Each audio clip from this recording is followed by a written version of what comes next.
Hello guys, welcome to my channel. ఎలా ఉన్నారు? Hope all are doing good. ఈ వీడియోలో ఇండియాలోనే లార్జెస్ట్ బీచ్ని చూసేద్దాం. చెన్నై లేదా మద్రాస్ వెళ్తే ఖచ్చితంగా చూడాల్సిన ప్రదేశాలు అయితే చాలా ఉంటాయి. అందులో ముఖ్యంగా చెప్పుకోవాల్సింది Marina beach.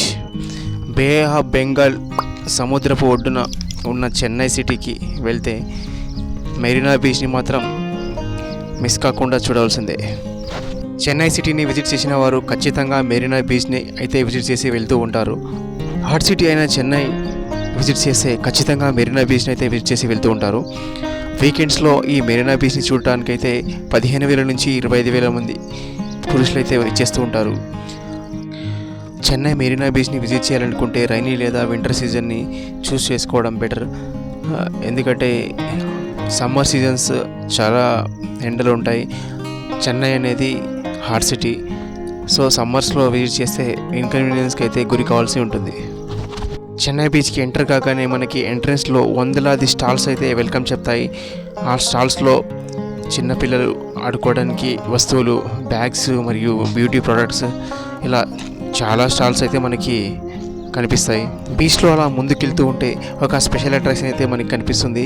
సెలబ్రిటీస్తో photoshoot, Tamil Nadu star హీరోస్తో మరియు హీరోయిన్స్తో ఫోటోషూట్ చేసుకోవచ్చు. ఇక్కడ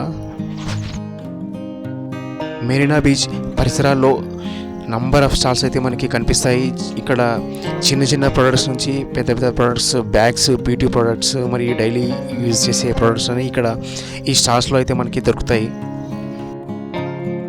బీచ్కి విజిట్ చేసే వారి కోసం ఫుడ్ స్టాల్స్ అయితే చాలానే ఉంటాయి. ఇక్కడ స్ట్రీట్ ఫుడ్ నుండి సీ ఫుడ్ దాకా మంచి మంచి టేస్టీ అండ్ డెలిషియస్ ఫుడ్ అయితే ఇక్కడ మనం టేస్ట్ చేయొచ్చు.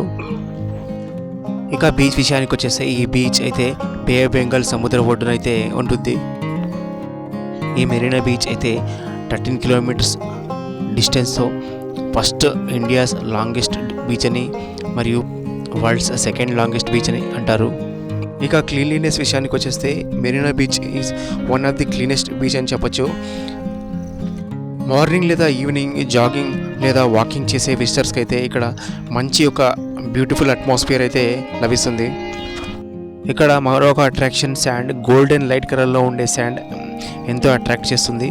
ముఖ్యంగా ఆర్టిస్ట్, ఎవరైతే శాండ్ ఆర్టిస్ట్ ఉంటారో ఇక్కడికి వచ్చి తమ కళా నైపుణ్యాన్ని ప్రదర్శిస్తూ ఉంటారు. ఇక్కడ చూడొచ్చు మనం ఆర్టిస్ట్ తన కళా నైపుణ్యాన్ని ఇక్కడ ప్రదర్శించడం జరిగింది.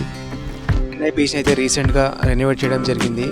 తమిళనాడు మాజీ మంత్రులైనటువంటి అన్నదురై, ఎంజి రామచంద్రన్, కరుణానిధి మరియు అమ్మ జయలలిత గారి మెమోరియల్స్ని అయితే ఈ పార్క్లో ఉంచడం జరిగింది.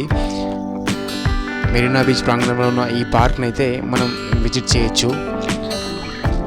హోప్ ఈ వీడియో మీకు నచ్చిందని అనుకుంటున్నాను. ప్లీజ్ ఇలాంటి మరిన్ని వీడియోస్ కోసం please like, share, subscribe my channel.